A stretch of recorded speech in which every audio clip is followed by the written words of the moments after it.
Maramutse Eugenie turayahera kuyavugwa ku gihugu cy'u Rwanda. Igihugu ca Canada catangaje ejo ku munsi wa gatatu ko kigiye kuzokugurura ambasade yaco mu Rwanda izoba itumbereye kurabira hafi ibikorwa vy'Uburusiya ku mugabane wa Afrika. Umushikiranganji wa mbere wa Canada Justin Trudeau yashitse Kigali ku mugwa mukuru w'u Rwanda ejo ku wa gatatu mu nama y'abakuru b'ibihugu n'amareta bivuga icyongereza itangura kuri uyu munsi wa kane.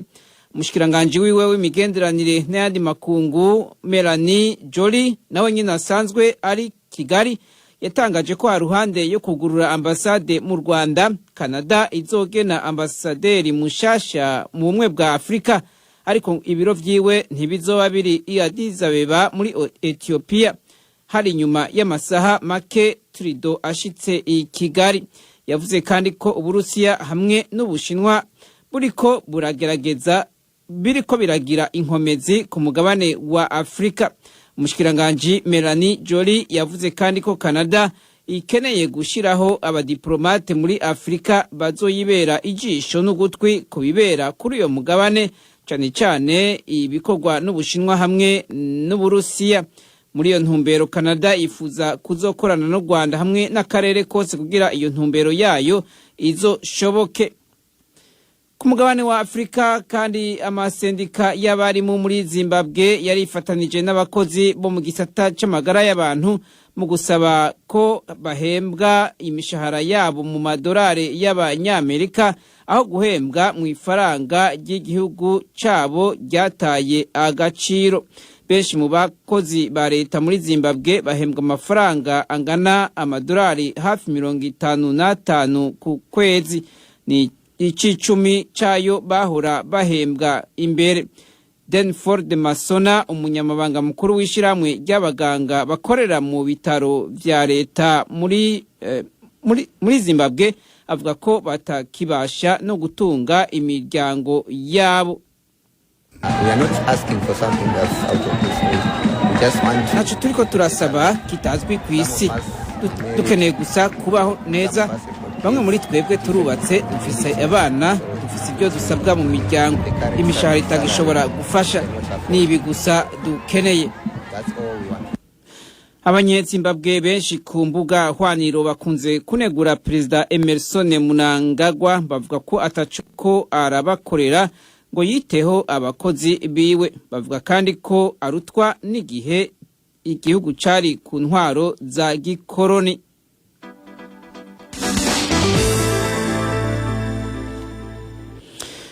Leta z'Ubumwe za Amerika ejo ku gatatu yaragaragaje umubabaro kuri nyamugigima yabaye muri Afghanistani. Amerika ikavuga ko igiye kurondera inzira yocamo kugira ifashe, harimo no kuganira n'abatalibani. Umuhanuzi wa Perezida Joe Biden mu bijanye n'umutekano Jake Sullivan yavuze ko Perezida Biden ariko arakurikiranira hafi uko vyifashe inyuma iyo nyamugigima. Yamenyesheje kandi ko yategetse ikigo ca Amerika kijejwe iterambere USAID hamwe n'ibindi bigo bikorana na Amerika gutororokanya ibikenewe vyose byo gufasha, cane cane gufasha abasinzikaye. Nawe umushikiranganji wa Amerika w'imigenderanire n'andi makungu Anthony Blinken yavuze ko Amerika iriko iravugana n'ayandi mashirahamwe y'abagira neza korera muri Afghanistan asanzwe afashwa na Amerika. Inyamugigima iteye haheze hafi mwaka Perezida Biden akuye abasirikare ba Amerika muri Afghanistan, abatalibani bagaca babonerwaho kugaruka ku butegetsi. Inyamugigima kandi yapima urugero rwa magnitude 5.9 yononye ibitari bike mu buseruko bwa Afghanistan, aho abantu niburi igihumbi boba barahasize ubuzima. Nahe bakuru bihugu bikize kurusha ibindi kw'isi bihurikiye muri G7 bagiye gutangura inama mu Budagi mu mpera z'indwi ahazotangarizwa izindi ngingo nshasha zitumbereye guhasha Uburusiya mu vyerekeye ibihano. Umutegetsi wo ku rugero rwo hejuru muri Amerika yavuze ko bafise iyindi nteguro y'ibihano ku Burusiya. Perezida wa Leta z'Ubumwe za Amerika Joe Biden ahaguruka kuri uyu wa gatandatu w'indwi guhambya abandi bakuru b'ibihugu by'Ubwongereza, Canada, Ubufaransa, Ubudagi, Ubutaliyani hamwe n'Ubuyapani. Nyuma y'inama ya G7 izohera ku Imana gushika kuwa kabiri, Perezida Biden azoca aja mu Madrid mu nama ya OTAN mu ndwi iza. Ukraine hamwe n'Uburusiya nivyo bizovugwa cyane muri izo nama uko ari zibiri. Umushikiranganje w'Uburusiya w'imigenderanire n'andi makungu Sergei Lavrov nawe ari muri Iran kuva kuri uyu wa gatatu ejo. Yagiye mu biganiro byo gukomeza guhanahana ibidandazwa no gukomeza imigenderanire mu gisata c'amasoko ntanganguvu. Ibi bihugu uko ari bibiri bisanzwe biri ku bihano by'ubutunzi byafatiwe n'ibihugu byo mu burengero bw'isi. Irani hamwe n'Uburusiya bifise petroli nyinshi cyane hamwe na gaze, ariko ntibishobora kubishora kubera ibihano bitabakundira kubikora. Mu rugendo rw'iwe rw'iminsi ibiri, Lavrov azoganira n'abategetsi ba Irani no ku masezerano kuri nucleaire yo mu 2015 ibibera muri Ukraine, Syria no muri Afghanistan.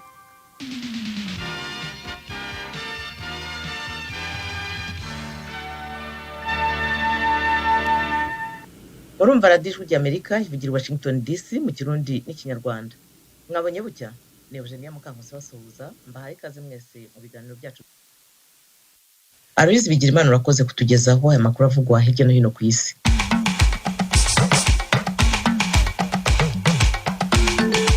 Mu kanya turajya mu karere k'ibiyaga bigari bya Afrika. Igiciro cy'ikiro cy'ikawa idatonoye kiracyari hasi mu gihugu cy'u Burundi, nubwo leta imaze kukizamura inshuro 3 kuva mu 2015 kugeza muri uyu mwaka wa 2022. Abahinzi b'ikawa bashima icyemezo cyafashwe na leta, ariko bakavuga ko nta karusho babona.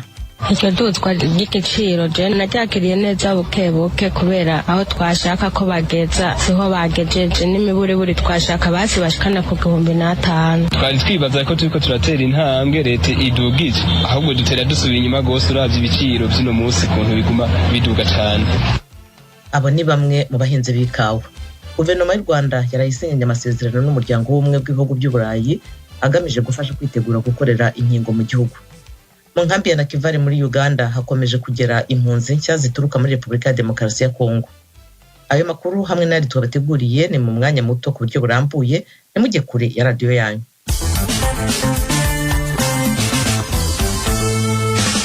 Radio ry'Amerika ibiganiro byacu bigiye gukomereza mu karere k'ibiyaga bigari bya Afrika. Guverinoma y'u Rwanda ejo yasinyanye amasezerano n'umuryango w'ubumwe bw'ibihugu by'Uburayi agamije gufasha kwitegura gukorera inkingo mu gihugu.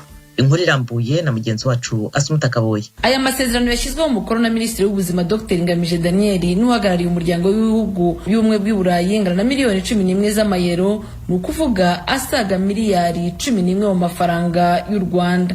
Aya masezerano azafasha leta y'u Rwanda kubaka ubushobozi bw'ikigo cyayo gishinzwe kugenzura ibiribwa n'imiti, nibyo Minisitiri w'Ubuzima Ngamije asobanura. Mu myiteguro kugira ngo inkingo zizakorerwa mu Rwanda zizajye ku isoko hanze zigurwe n'abafatanyabikorwa batandukanye n'ibihugu bitandukanye, nuko tuba dufite iki kigo nyine gitanga icyizere ko umuti urukingo bikorewe mu Rwanda biba byizewe mu gukoresha. Hazabaho impuguke zizaturuka muri biriya bihugu, ubushakashatsi tuzakorana, ibikoresho bimwe bya za laboratoire nk'ibyo mwabonye twakiriye.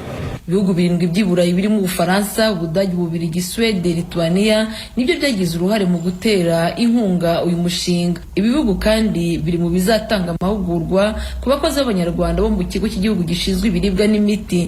Ibi bihugu kandi byanatanze ibikoresho bizafasha laboratoire z'ikigo cy'igihugu gishinzwe imiti n'ibiribwa kugira ngo iki kigo kigere ku rwego rwo kwizerwa ku rwego mpuzamahanga. Dr Emile Bienveni, umuyobozi w'ikigo cy'igihugu gishinzwe ibiribwa n'imiti, arasobanura ibigiye gukurikiraho nyuma yo gusinya aya masezerano. Aya masezerano yatangiye gushyirwa mu bikorwa uyu munsi kuva twamara kuyasinya. Aba mwabonye ahangaha baturutse i Burayi, abenshi baraguma ahangaha dukora niyo implementation plan. Hazajya habaho amanama anyuranye, hazajya habaho kwigisha abakozi bacu, ndetse muri icyo gice cya kabiri nababwiye gifite amayero miliyoni 9 hazabamwo umu expert uzaza akicara hano akahamara imyaka 4. Uhagarariye ibihugu by'i Burayi mu Rwanda Ambasaderi Nicolas Beromo agaragaza ko uyu mushinga uri mu mugambi w'umuryango w'ubumwe bw'i Burayi wo gushyigikira leta y'u Rwanda mu nzo zifite zo kubaka ikigo gifite inkingo mu Rwanda.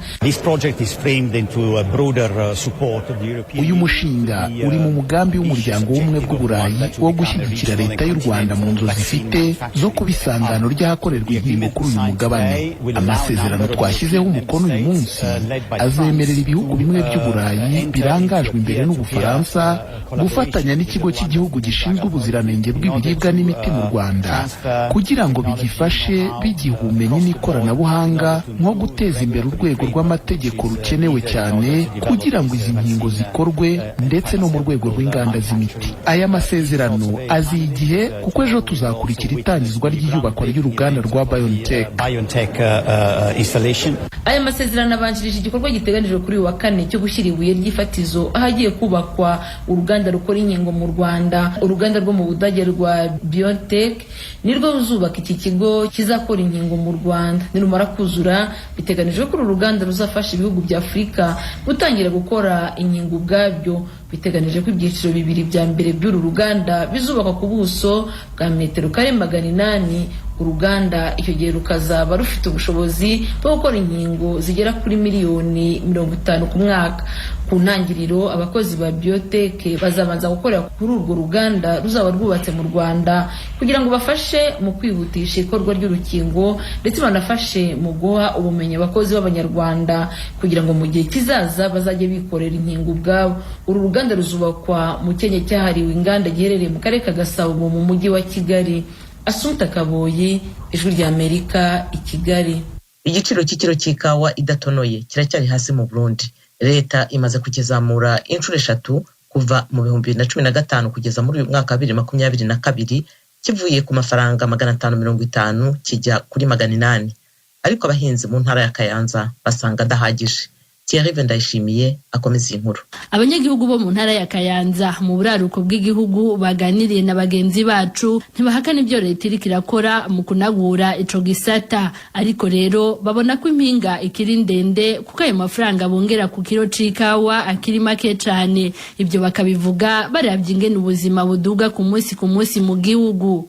Icyo duzwa ry'igiciro je naryakiriye neza bukebuke kubera aho twashaka ko bageza siho bagejeje, n'imiburiburi twashaka basi bashikana ku 5,000 kubera turavye imvune duhura kw'iki giterwa ni nyinshi cyane. Uhereye n'ukungene twebwe tuyamura rimwe mu mwaka tukaca dukoresha abakozi benshi haba mu kubagara haba mu kuyamura mu kuyijana kuri izine nabo nyene n'abakozi. Aho rero twari twibaza ko turiko turatera intambwe leta idugije, ahubwo dutera dusubira inyuma gose uravye ibiciro by'ino munsi kuntu biguma biduga cyane. Ico giciro kidashimishije coba kiri mu bituma bamwe mu barimyi barandura ibiti by'ikawa, abandi nabo bakayicisha mu kinywabi bayishora mu Rwanda aho baronka akarusho. Uko kurandura ikawa ari kubera ko ikawa idafashwe neza na leta, kandi ugasanga uhateye nk'ibitoke uco hakura amafaranga yigwije nka 2 ayo wahora ugurisha ku ikawa. Ikawa urashobora no kuhatera ibindi biterwa mbumbarugo ukabona yuko harimo akarusho gusumba igiterwa c'ikawa. Abo barimyi basaba kwico igiciro coduzwa hisunzwe agaciro ico giterwa gifise n'igiciro co mu bihugu byo mu karere. Ibyo bizotuma ingeso yo guca mu kinywabi ihera burundu. Ikindi abarimyi b'ikawa basaba na gahembo koza karabashikira kare bakanaronswa n'ifumbire hakiri kare. Ibyo bikazotuma bitaho kurushiriza ico giterwa njabuka amazi. Mboneyeho n'akaryo ko gusaba leta ko yo duza basi ikadushimisha kubwira ako gatima ko gushora ikawa mu gihugu kibanyi cy'u Rwanda gahere burundu. Ugerageje kumviriza mu Rwanda ikiro cy'ikawa ngo cyo kigurwa amafaranga yo bayaba 10,000 canke arenga by'amarundi. Eka no mu runani mpuzamashira hamwe yitaye igiterwa c'ikawa Senake murima w'isangi nabo nyene babona ko igiciro coduzwa. Muri urwo runani babivuga baravye ibiciro byo mu karere biza byaradugijwe. Tukaba dusaba leta nk'uko ikagira kigoro ko yogerageza nk'uko abashinga amateka bari babisavye bavuga yuko n'imiburiburi mu w'ikawa yoronka amafaranga ashika 5,000. Mu gihe vyogenda uko turabona yuko atamurimyi umurimyi yo kwiyumvira kubandanya yiyumvira gucisha ikawa mu kinywabi, na cyane cyane ko ikawa y'Uburundi isanzwe yinjiza amahera agaciro aca muri banki nkuru y'igihugu. Umushikiranganje w'ibidukikije uburimyi n'ubworozi Deogide Rurema amenyesha ko ababazwa n'abadatahura akigoro ka leta y'u Burundi, avuga ko ico giciro c'ikawa y'ibiturumbwe kimaze kuduzwa inshuro zitatu zikurikirana kuva mu mwaka wa 2015 gushika muri uyu mwaka wa 2022. Aho twasanze abenegihugu batubwira ngo kuba bamena amaso bakabaha 380 y'amakashi, twaciye dufata ingingo ikiro turakiduza ku 500, hanyuma turagishira ku 5 umwaka uheze yari 700, uno mwaka na 800 ku kiro. None twaramanutse cyane turiko turatera intambwe. Kubijanye naho n'umwitwarariko w'abanyagihugu basaba ko leta yofatira ku biciro by'ibihugu byo mu karere. Umushikiranganje Deogide Rurema agira ati uwo mwitwarariko mwumvise mu bene gihugu natwebwe barawudushikirije, nico gituma muri odeka bariko baragira ivyigwa kugira ngo turabe muri bino bihugu duhana imbibe ibiciro byabo ingene byifashe. Ibiharuro bitangwa n'ubushikiranganje bw'ibidukikije uburimyi n'ubworozi byerekana ko umwimbu w'ikawa wabonetse mu gihugu cose ku isizeni irangiye y'umwaka wa 2021 ushira wa 2022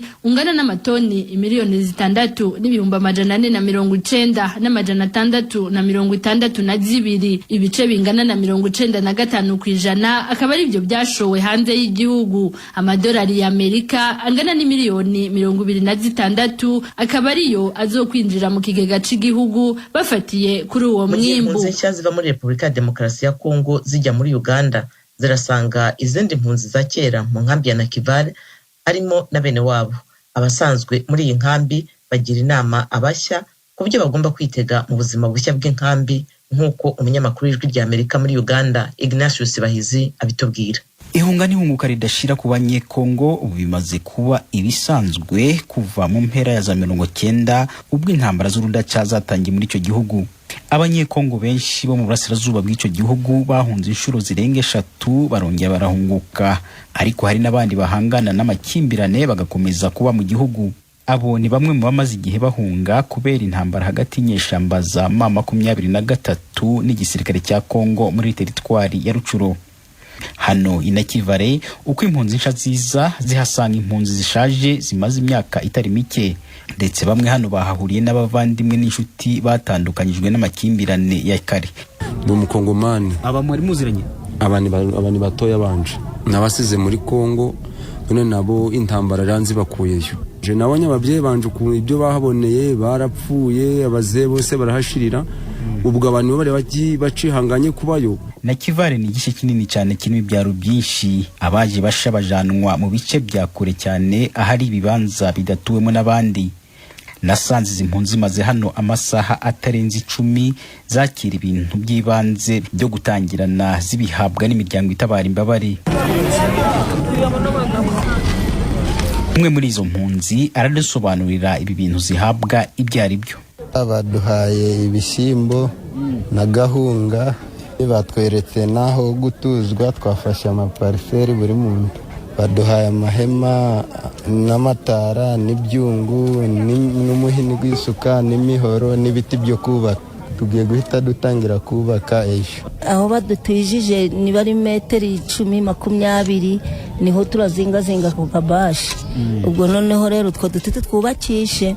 Abari basanzwe hano baraburira babasha ibyo bakwiye gutegereza muri ubu buzima butamenyerewe. Uko ubuzima bwa Nyakivale turi hano tuburaga inkwi, turi hano tuburaga amazi, twe batishoboye rero nyine badupunguje n'ubukuta, twafashwaga nuko baduhaga imitwaro 2 n'ibihumbi 6 mbere z'abatishoboye. None buno turi ku mutwaro gumwe na 3 mbo hari amazi no kugura. Iyo mu nyanja ibisimba byakandagiye amatiyo tuburaga amazi, inkwi n'amazi ni kibazo.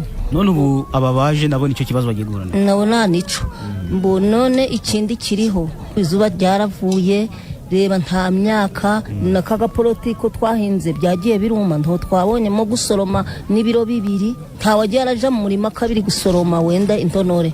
Ubwo nibwo buzima bwa muno Nyakivale bwo dufite. tutitaye ku ngorane impunzi zibamo hano muri Nakivale nk'uko byasobanuwe haruguru. Mu Nakivale haracyari heza kuruta aho impunzi zahunze. Kuva muri Kongo kuza hano Nyakivara naje ari intambara niyo nzanye na n'ubu ngubu biracariyo. Hakirwo aho ndi hose ndaryama ngasinzira. Ubundi buzima nabwanga nurutse ko ntibyashoboka nje imyaka maze kwanyemera gusubira muri Kongo ndinasubirayo. Ngubu nakwitwa nsubiye muri Kongo. Je ntonza asubira muri Kongo narabirahiye nzamuno muri Uganda nanga Imana imfasha ndiho nzaza nukuretse kusubira mu gihugu cacu muri Kongo ntunzaza. Mbo njewe amahoro mfite nyine nuko buno ntakiryama mu shamba. Hari umugore twahunze hamwe inzoka imuro mibere gira ngo numwana urukonka arasinzira yavuyeho yumye. Mu gitondo bakuraho umurambo. Duhunganye ahantu muri Kongo turyamye mu shamba guca. None ico ndi gushimaho Buganda ni kuno kuryama neza utwo mbonye nanka turya neza naburara nkanaryama neza ntakebaguza mfite amahoro. None abamuraziranye aba baje abo nabo wacu uko basigaye yose bakagira amahoro kumara icyo kindi gihe basigaye. Ayiwe baba nari kwiga mu shamba none buno bari gucakurana mu mashamba bari kuzanamo imbunda ziri mu senda bakongezamo bagapika kugira ngo watsamure bakumve bakwice. Imbunda ziri mu rusenda ingo iwacu Kongo ndi wa nkuko HCR na leta ya Uganda babitangaza. Muri Uganda hari impunzi zirenga 400,000 z'abanyekongo kandi abenshi akaba batuye hano Nakivale. Iyi mibare misha igaragaza ko izi mpunzi ziyongereye. Muri rusange Uganda icumbikiye impunzi zirenga 1,500,000 zituruka mu bihugu birenga 10. Abenshi muri bo bakaba baturuka muri Sudani y'Amajepfo nkuko iyo mibare ibitangaza. Ignatius Bahizi, Ijwi rya Amerika, Uganda. Muri Leta Zunze Ubumwe za Amerika, komisiyo yihariye y'abadepite yo gukora iperereza ku gitero cyo ku itariki ya 6 y'ukwezi kwa mbere mu 2021 kuri Capitol, ingoro y'inteko ishinga amategeko y'igihugu Kongere, ejo yarigeze ku munsi wayo wa 5 wo kumva abatangabuhamya mu ruhame. Mugenzi wacu Thomas Kamirindi adufashe gusubiza amaso inyuma kuri iyi Kongere. Ku itariki ya 6 y'ukwezi kwa mbere 2021 inteko ishinga amategeko ya Leta Zunze Ubumwe za Amerika Congress imitwe yombi yari iteraniye mu ngoro yayo Capitol kugira ngo yemeze burundu ibyavuye mu matora y'umukuru w'igihugu yabaye mu kwa 11 2020. Inama nk'uko itegeko nshinga ribivuga yari iyobowe na Vice President wa Repubulika. Abayoboke b'uwarakiri President Donald Trump barateye bagamije kuburizamo imirimo ya Congress yo kwemeza ko Joe Biden ariwe watsinze amatora. Trump yavugaga ko yibwa insinzi akora uko ashoboye kose kugira ngo agume ku butegetsi. Nk'uko depite witwa Alexandria Ocasio-Cortez wo mu ishyaka ry'abademokrate yabitangaje kuri Twitter mu kwezi kwa 10 gushize, igitero cyahitanye abantu byibura 10. Bamwe bapfiriye mu gitero nyirizina, abandi bazize ingaruka zacyo nyuma yacyo. Mu kwezi kwa mbere gushize, ikinyamakuru The New York Times cyanditse cyongeraho ko n'abapolisi bagera ku 150 bagikomerekeyemo. Komite ya nketi yo ntiratangaza imibare yayo. Usibye izindi nzego zibishinzwe nazo zirimo zikora nketi zitandukanye, Congress umutwe w'abadepite yashinze mu kwezi kwa 7 2021 iyi komite yihariye yo gukora nketi ku gitero cyo kuri Capitol. Igizwe n'abadepite 9, 7 b'abademokrate na 2 b'abarepublikani. Nk'uko itegeko rishyiraho iyi komite ribivuga, ibizava muri anketi bigamije gufasha inzego zibishinzwe gukumira ubundi bwicanyi n'ibindi bikorwa by'iterabwoba n'ubuhezanguni by'imbere mu gihugu birimo n'ibitero ku nzego za demokarasi ya Amerika. Komite yabanje kumva abatangabuhamya amagana n'amagana mu muhezo, gukusanya inyandiko n'ibindi bimenyetso byose bishoboka. Noneho ku itariki ya 9 y'uku kwezi kwa 6 itangira kumva abatangabuhamya mu ruhame bita no ku mateleviziyo yo mu gihugu. Iteganya inama 6 muri uku kwezi kwa 6. Muri iyo nama ya mbere yo ku itariki 9 y'uku kwa 6, komite yamurikiye rubanda inshamake y'ibyo yari maze kugeraho, ibimenyetso bimwe na rimwe bitari byakajya ku mugaragaro, n'ingamba z'abatekereje umugambi wo kuburizamo ihererekanya butegetsi hagati y'abakuru b'ibihugu babiri. Komite yatanze umwanzuro ko uwari umukuru w'igihugu Donald Trump yarazi neza ko yatsinzwe amatora ariko yanga kubyemera, kandi bavuga ko igitero kitituye hasi gutya gusa kivuye mu kirere ahubwo ko cyari cyarateguwe neza. Mu batanze ubuhamya harimo umupolisikazi wahanganye n'igitero kigitangira kuri Capitol ndetse agikomerekeramo. Yasobanuye ko cyari igitero kimeze nk'icy'intambara. Kuri uwo munsi kandi komite yumvise umugabo ufata amavideo wari wabashije kwinjira muri rimwe mu matsinda yitwara gisirikari yagabye igitero kuri Capitol. We yumvikanishije ko kuri uwo munsi iryo tsinda ryaje rizi aho rijya rikora ibintu byari biteguwe biri ku murongo neza. Ku munsi wa kabiri ku itariki ya 13 y'uku kwezi komite yeretse rubanda ubuhamya yafatiye kuri video bwa Bill Stepien wahoze ari umukuru w'ibikorwa byo kwamamaza Trump mu matora y'ibihumbi 2020, ubwa William Barr wari minisitiri w'ubutabera wa Perezida Trump, n'ubwa Ivanka Trump umukobwa wa Donald Trump wari n'umujyanama we bwite wihariye muri presidence.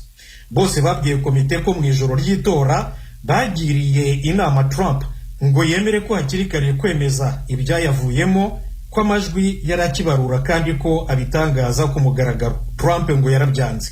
N'abandi batangabuhamya bahoze hafi cyane ya Trump babwiye komite na rubanda ko bakomeje gusobanurira Trump ko yatsinzwe amatora ariko ntabumve, ahubwo agakomeza kuvuga ko ariwe watowe. Ku wa kane ku itariki ya 16 y'uku kwezi ku munsi wa gatatu abatangabuhamya berekanye ukuntu Trump, abanyamategeko bamukorera n'izindi nkoramutima ze bashyize igitutu kuri Vice President Mike Pence kugira ngo mwibarura ry'amajwi rya nyuma na nyuma ku itariki ya 6 y'ukwa mbere 2021 azabe ari we aha insinzi. Basobanura ko abo bose bari bazi neza ko binyuranyije n'amategeko n'ingaruka byashoboraga guteza mu gihugu. Naho ejo kuwa kabiri tariki ya 21 y'uku kwezi ku munsi wa kane komite yumvise ubuhamya bw'abantu bari bashinzwe iby'amatora muri leta zitandukanye. Barimo uwo twakwita nka minisitiri w'ubutegetsi bw'igihugu wa leta ya Georgia iri mu majyepfo ya Leta Zunze Ubumwe za Amerika, Brad Raffensperger, na perezida w'inteko ishinga amategeko ya leta ya Arizona iri mu burengerazuba bw'igihugu, Rusty Bowers, n'abakozi bari bashinzwe kubarura amajwi muri leta zabo zitandukanye. Bose basobanura ukuntu Trump n'inkoramutima ze babashyizeho igitutu kugira ngo bamwibire amajwi ku rwego rw'ayavuye muri rubanda no ku rwego rwa koleji y'abatora.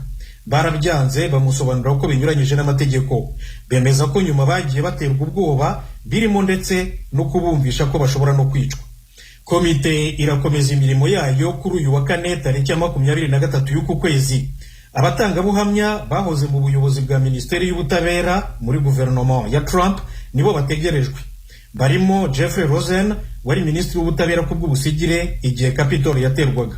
Perezida Trump yashatse kumwirukana ku mirimo ye kugira ngo musimbuze undi muntu wari gushyigikira ko ari Trump watsinze amatora. Rosen we ntiyemeraga iki kinyoma. Komite ntiratangaza itariki y'inama ya 6 yo kumva abatangabuhamya. Muri ibi byose Donald Trump aracyavuga ko yibwe insinzi, ahora yamagana komite y'inteko ishinga amategeko avuga ko ari ishyano by'ikinamico byo kurangaza abantu gusa. Nshuti mwarimo duteze amatwi, ibiganiro byacu byo kuri iyi saha birahumuje. Muze gucikwa n'ibiza gukurikira. Tubashimiye rero ko mwahisemo gukurikira radio yanyu Ijwi rya Amerika. Bakoze kandi bagenzi banjye bose bagize uruhare muri biganiro. Byari bihagarariwe na Frederic Nkundikije. Nadia Taha niwe washyize hamwe amajwi. Kuri mikoro mwari kumwe nanjye Eugenia Mukankusi.